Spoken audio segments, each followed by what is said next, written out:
You were talking earlier about some of your earlier relationships that you've been in, or just relationships in general. Do you mind talking about, those romantic relationships and what they look like? Oh, wow. Yeah. It's weird. Every relationship any long-term relationship that I was in was just like that. It was abusive, made me feel like I was nothing. I wasn't good enough. That was all I could get. Like they were the best. No one else could put up with me, of course. Um, Yes. and so it's interesting to me that at the time, like I had nice people that would want to take me out. And for whatever reason, I shied away from it. I was like, no, like they want something. They're being nice to me because they want something. Right. Yeah. And I would end up in these horrific relationships. And so luckily the first marriage, I didn't have children, but the second marriage I did. And, there were all kinds of red flags at first. And when you look back, you can go, yeah, I don't know how I missed that one. But once you get into it and then you have kids, all of Yeah. a sudden, now you're not only saying, oh, I can't do this by myself. My kids need a father. Yeah. It's better for them to have a dad than not have a dad, even if this is their dad. Yeah. And you can talk yourself into anything when in all reality, it was better to, obviously, for them to not be in that situation that they were in. And what was even harder was that him and my dad were like Batman and Robin. They actually called themselves Batman and Robin. So several times that I tried to get out of the relationship, my dad would bring him back. Wow. Crazy. How many children? Two. Two children. And then how did you wind up getting out? Like eventually, how did you escape? So the breaking point for me was when we went to my grandmother's funeral and the kids were with us. And he was in a hurry to leave because he was always in a hurry. We could never stay anywhere very long. And he got a phone call from his brother who was going through a divorce, and his brother wanted to come up with the kids after we got back. And so we get in the car and he starts freaking out about how long the service lasted and how it was a waste of his time and how he can't believe that we spent that much time there. And then we drive home. We have to stop at the store because his brother's coming and I need to entertain and get food and snacks and stuff for the kids. So I go into the store. He's sitting in the car with the kids. Yeah. I took too long. He came into the grocery store and literally freaked out and started screaming at me in front. Like I'm in the checkout aisle and he's losing his shit in front of everyone. And I'm just sitting there, like standing there at the aisle, and I'm trying not to look at anyone because they're all staring at me. Yeah. And I get to the door and I said, you left the kids in the car. Yeah. I didn't care about all the things that he just did, but the fact that he left the kids in the car. So we go home and I'm unloading the groceries. And as we're unloading the groceries, I'm crying now at this point. And he says, go ahead and cry. That's all you do is cry. I'll give you a reason to cry. Wow. He goes to slam the door. He hits me in the head with the back of the SUV door. And at that point, I said, I will never cry again in front of anyone. And I didn't. Wow. And I said, I will never show someone how weak I am. And that's what pushed me to the point that, you know what? My kids just watched all of this craziness. Yeah. And this is not a good environment for them at all. And there was story after story. After we broke up, he literally followed me to the pool where I was taking the kids to the pool. And he's screaming at me, you're a fat ass. You're ugly. You're never going to find somebody. You have two kids. You're divorced. Your family's messed up. Like all of these things as I'm walking the kids into the pool. And he left. And he left and he went into the house and he stole the kids' money out of a polar water jug. No kidding. Mhm. Yeah.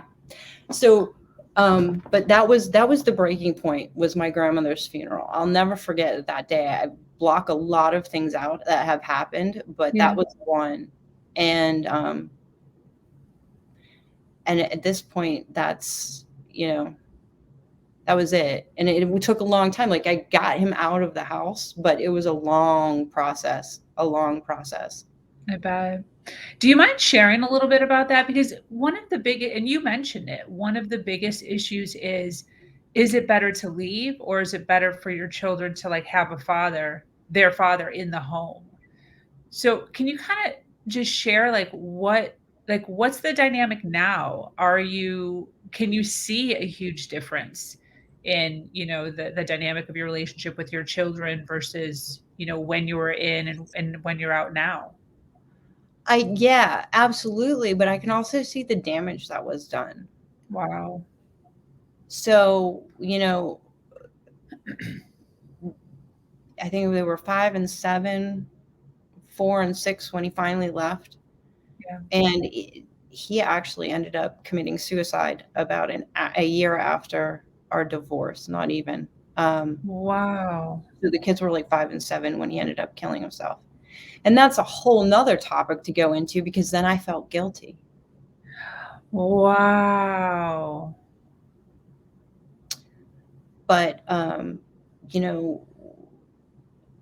when you look at, when you're in that environment, you're afraid of the unknown.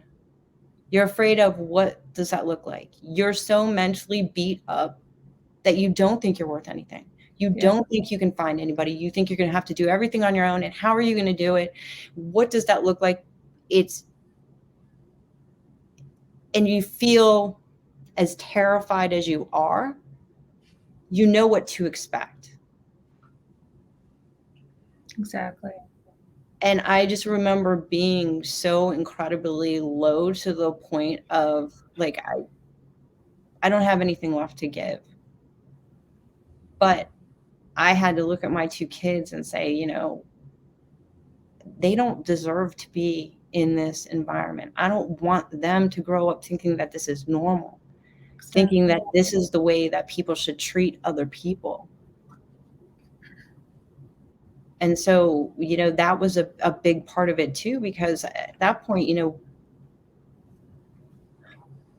need to protect your kids. What are some of the things that you see that you're noticing that you're having to maybe correct or over communicate with?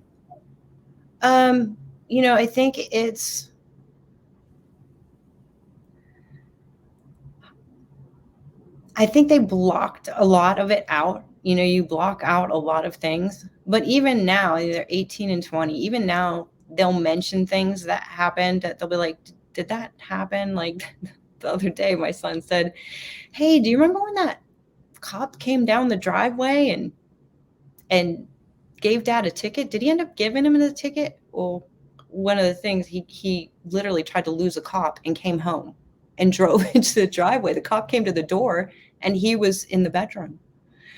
So there were things that are starting to, there are things that are starting Wow. to come up that I think the kids had put aside or not remembered, and like now they're like starting to remember things.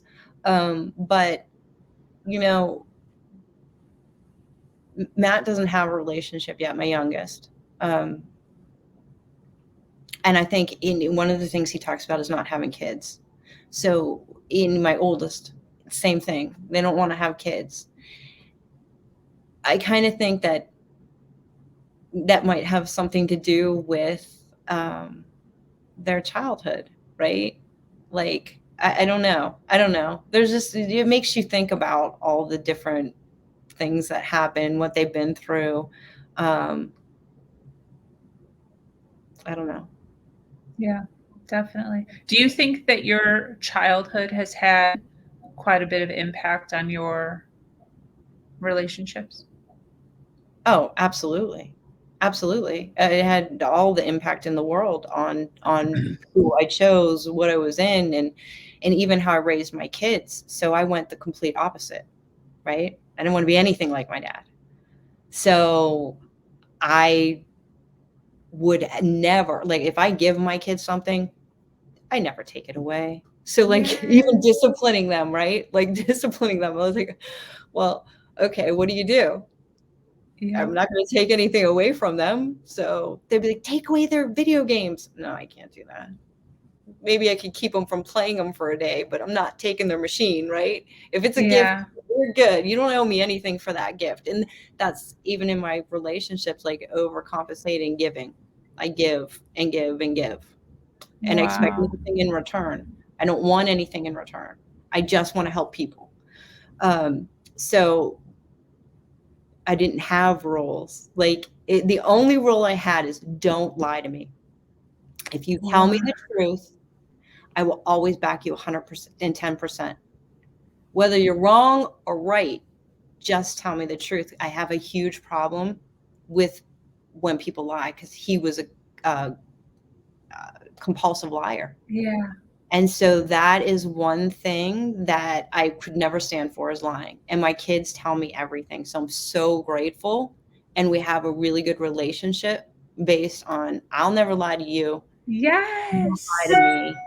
And so, in a way it was good. In a way it was bad because I did everything for them Yeah. because I wanted to be the mom, the dad, the friend, the everything.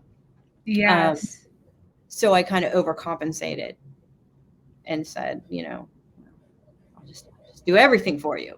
And that's not good either. So I found a way to Wow. draw that line and Yeah. help them to be independent and do the things they need to do themselves. And that was hard because I was that, no, can't use the oven. No, wait, I'll do it. They could have Yeah. been like 15. I'm like, no, I don't want you to get burnt. I'll do it. Ah, that's interesting. Wow. And then how old are your kids now? 18 and 20. 18 and 20. Still alive, still kicking, and Yep, they're they're doing good. They're doing good. fantastic. They're They're doing doing well. good. I love Yes. that. So you've obviously done a ton of work on yourself, mental, emotional health. You've done a ton of personal growth. You are where you are now, in your career and all that, which we're going to get into because of a lot of that. But there was obviously a point in your life where you decided enough was enough and you had to start making some changes. What did that kind of look like for you as far as actually a definitive time where you were like, I have to freaking figure myself out because this is crazy? And that whole starting over thing, how did that look for you? I had to start over so many times, but they literally start over from nothing. And Yeah. so one of the crazy things is that everything happens for a reason. And whether you're spiritual, not spiritual, I believe in God. God has a plan. Mhm. And what happened was crazy to me. So I had lost my job. That's a whole nother story. Something horrific happened, and that was what cut all the ties off to my dad. And I didn't talk to him for years. And in the meantime, I had no money. I hadn't gotten paid for over a year. People I worked with lost their jobs. So I started a company about 6 years ago from nothing, literally, like credit cards. My boyfriend helped me a little. We had to move. We sold everything we owned. I was like, kids, listen, if we're not using it, we're selling it. And so we had this auction guy come in. He took like 6 truckloads of things out, sold everything. And it was like a joke forever because people would be like, oh, Michelle, do you have that thing? And I'd be like, oh, no, auction guy. Like, you don't realize, Wow. you don't realize what you need until it's gone. And so in that process of what happened to me, I ended up getting involved in direct sales by accident, right? And that's where I got introduced to personal development. I had no idea what personal development was. When I first got into it, I was like, what even is this? Like, I Yeah. don't need any development. I've come so far, right? Yes. Yes. But I found out, wow, oh, I need a lot of help. Yes. Oh, that's great. So I was a hot mess, and that's what led me into all of a sudden like realizing. And then my upline, my person, right, was amazing. She was fantastic in pouring into us personal development, and she believed in me, and she pulled things out of me that I didn't even know existed. Yes. Wow.